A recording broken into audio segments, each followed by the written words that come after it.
Hi YouTuberverse, Steve 3PO, the Tinker Bandit here, and today we're going to do some DIY screen printing. In this video, I'm making a screen to print t-shirts and an official backdrop featuring Tango, the new Tinker Bandit mascot. I'll be touching on the major process steps for home screen printing without using any fancy equipment or software. So you're going to need a few things to get started with home screen printing. You're going to need an appropriately sized screen, anywhere from 160 to 300 mesh, and they usually come in either wooden or aluminum. I like aluminum, but I use both. You're also going to need a photo emulsion kit. This is usually a two-part kit and is pretty inexpensive. You're going to need a 150 watt incandescent light bulb and utility clamp lamp for exposing the emulsion. Water-soluble screen printing ink for fabrics, a screen printing press of some sort. These can be pretty expensive for multiple colors, or you can get simple single-color jigs, like this DIY I'm using today. That video will be out next week. And of course, a squeegee. Before I do anything with a brand new screen, I wash both sides with good old-fashioned dish soap. This dissolves any residual grease or adhesive left over from its manufacturer.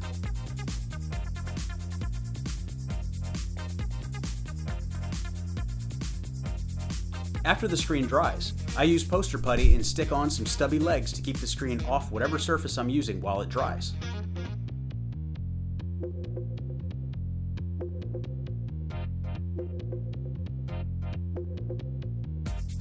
I tape up the inside edges with painter's tape.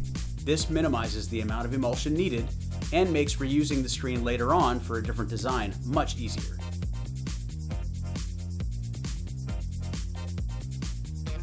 Everything looks good, so we're ready to mix up the emulsion. Instructions for mixing emulsions will vary between brands, but most will involve adding water to a sensitizer in the small bottle, and then adding the sensitizer to the emulsion in the big bottle. The emulsion smells like Elmer's glue, but I can tell you it doesn't taste anything like it. Very disappointing. Mix it up really well and give it about an hour to sit. Now it's time to spread the emulsion on the screen. So the principle behind the emulsion is that any dry emulsion exposed to light will harden, where anything behind our print, behind the design that is being shielded from light, will stay soft enough to blow out with water. And then you're left with an empty space where our ink will fill afterwards. I just do whatever I can to get all the emulsion inside of the holes in the screen. The last couple of passes should make a nice, smooth surface. While I'm letting my screen dry in the dark, I'm going to start sketching my graphic. I drew Tango on a plain sheet of copy paper, then made a copy of the copy to fill in any holes and make changes wherever necessary. I also printed out the text. Even if I don't like something on one of these copies, I can use a white paint pen and white them out. After several iterations, I finally have something that I like. I had the good chaps and chapettes at Staples make a copy of my finished copy paper copy, only the copy of my copy is a copy on transparency sheets. Save that 10 times in a row really fast.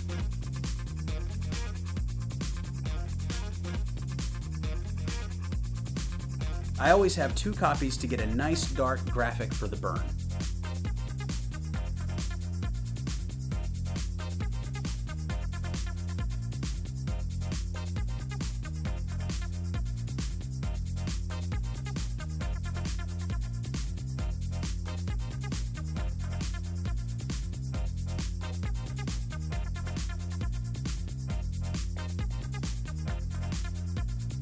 When I'm ready to do the burn, I'll pull out my screen and move quickly, not frantically, but quickly to get my design on there and situated.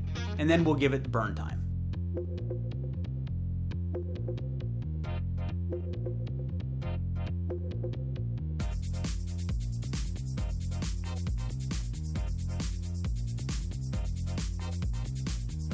After the burn, I am going to again move quickly, not frantically, pull the screen and take it outside, mist the whole thing down with the hose,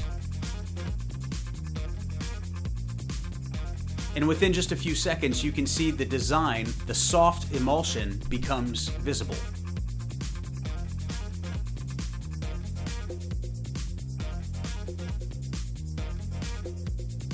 And then I usually use a hard spray of some sort, shower or a flat, to blow all the emulsion out of it.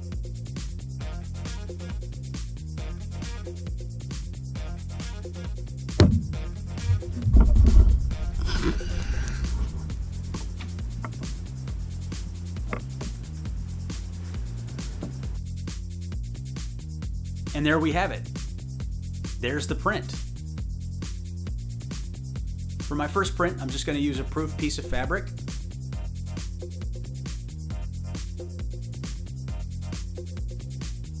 I'm going to lay it down and make sure I have enough of a gap between the bottom of the screen and the top of my printing surface. And I'm going to use some red water-based ink.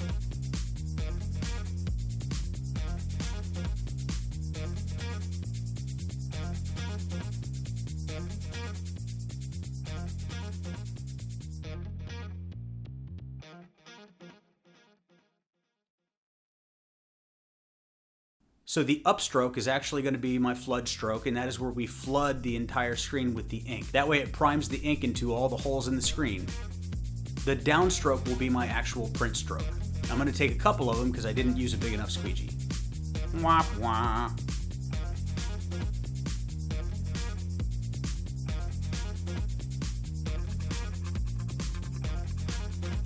Despite some of my deficiencies and doing everything by hand, this print turned out way better than I thought. And here he is, Tango, the Tinker Bandit. Welcome to the world, little guy. Thanks for watching, everyone. I hope you got some value out of this, whether you're trying to supply your own small business or just trying to increase your skill set. Please give me a like, and you should subscribe to follow my eclectic jack-of-all-trades projects. I've got some doozies cooking, including lasers, CNC machines, welding, and all kinds of fun stuff. Be safe, and keep on tinkering.